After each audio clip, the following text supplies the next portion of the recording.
Hijo mío, hay heridas que no sangran por fuera, sino por dentro. Hay un dolor que no grita, sino que se instala en el alma, como una piedra fría y pesada. Es el dolor del forastero, del que llega cargado de esperanzas a un lugar donde su acento suena extraño, sus costumbres parecen sospechosas y su historia es un muro que levanta recelo en lugar de puente. Este era el peso que cargaba Narriá sobre sus hombros, un yugo invisible de soledad que se hacía más pesado con cada mirada esquiva, cada puerta que se cerraba sin ruido y cada saludo que se le negaba. Había llegado a Sela, el pueblo de la roca, buscando refugio.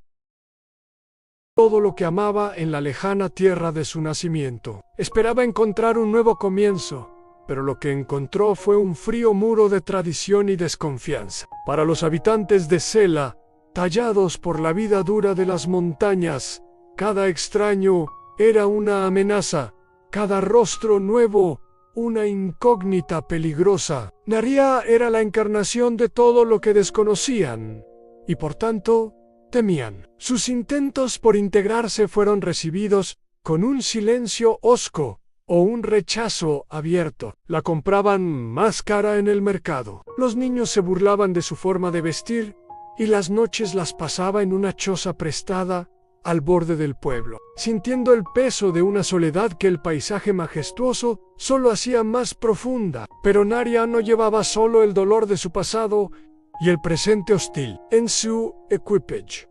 Invisible pero más real que cualquier posesión, traía una fe que había sido refinada en el fuego de la pérdida. Una fe que no dependía de la aceptación de los hombres, sino de la fidelidad de su Dios, y en lugar de maldecir la roca de la indiferencia contra la que su vida se estrellaba, decidió, en un acto de audacia espiritual que solo nace de la comunión íntima con lo divino, construir sobre ella. Una mañana, antes de que el sol besara las cumbres, tomó una decisión que cambiaría el curso de la historia de Selan.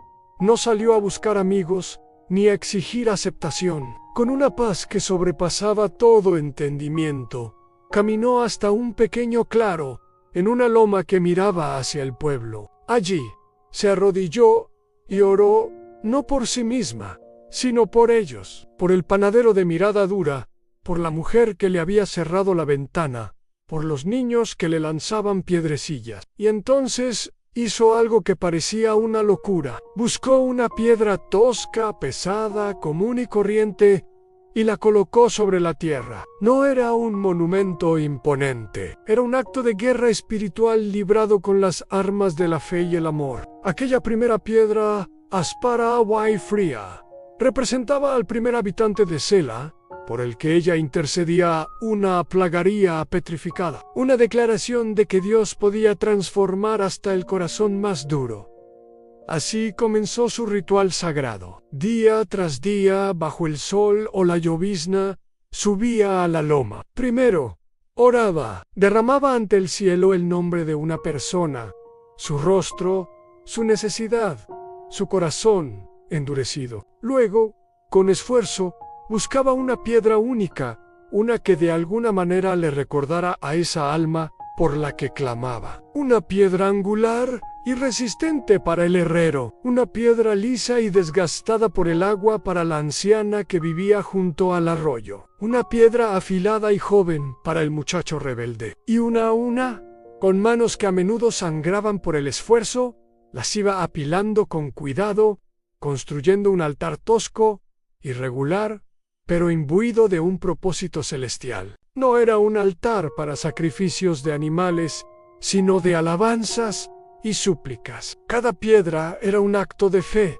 una declaración de que Dios estaba obrando en lo invisible, esculpiendo un corazón de carne donde ahora solo había roca. Al principio el pueblo solo veía la locura de la extranjera. Susurraban, se burlaban, decían que el dolor le había quebrado la mente, pero algo inexplicable comenzó a suceder. Una suave brisa de cambio empezó a soplar por las calles de Sela. El herrero, conocido por su mal genio, un día, sin razón aparente, regaló una herradura a un niño. La anciana del arroyo, la más recluida, Fue vista ayudando a una vecina. Pequeños actos de bondad, minúsculos destellos de luz que parecían no tener origen.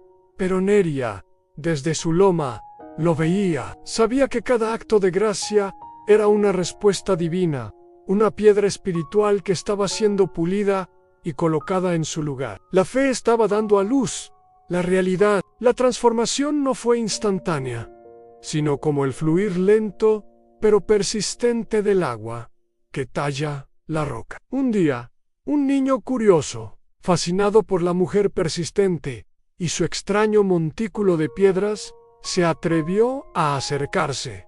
«¿Qué haces, señora?» Neria sonrió, con esos ojos que ya no reflejaban amargura, sino un amor profundo. «Estoy construyendo un monumento a la bondad de Dios», respondió. «Cada piedra es una oración por alguien de nuestro pueblo». El niño, inocente y movedizo, encontró una piedra pequeña y brillante.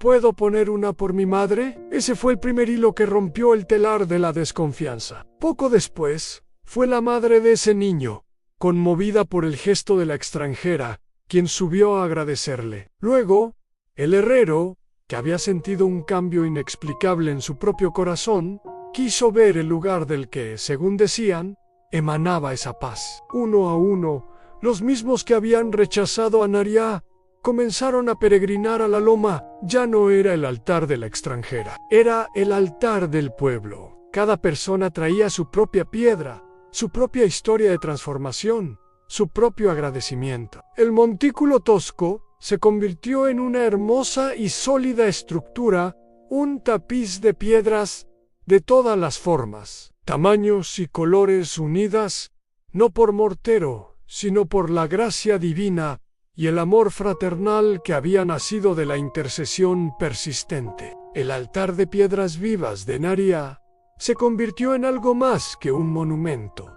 Se transformó en un faro de esperanza. Gentes de pueblos y aldeas vecinas, al oír la historia del pueblo que fue transformado por la fe de una forastera, comenzaron a llegar. Venían con sus propias cargas, sus propias piedras de dolor y desesperación, y encontraban en aquel lugar no magia, sino el testimonio tangible de un Dios que escucha la oración y cambia los corazones. Sela, el pueblo de la roca, ya no era conocido por su dureza sino por su fe. Y en el centro de todo estaba Neria, la extranjera que se había negado a devolver odio por odio y había elegido, en cambio, construir un legado de amor eterno. Amado, ¿ves las piedras en tu camino? Esas que te hieren los pies, esas que parecen obstáculos insuperables, esas que representan el corazón frío de un ser querido, la indiferencia de un vecino,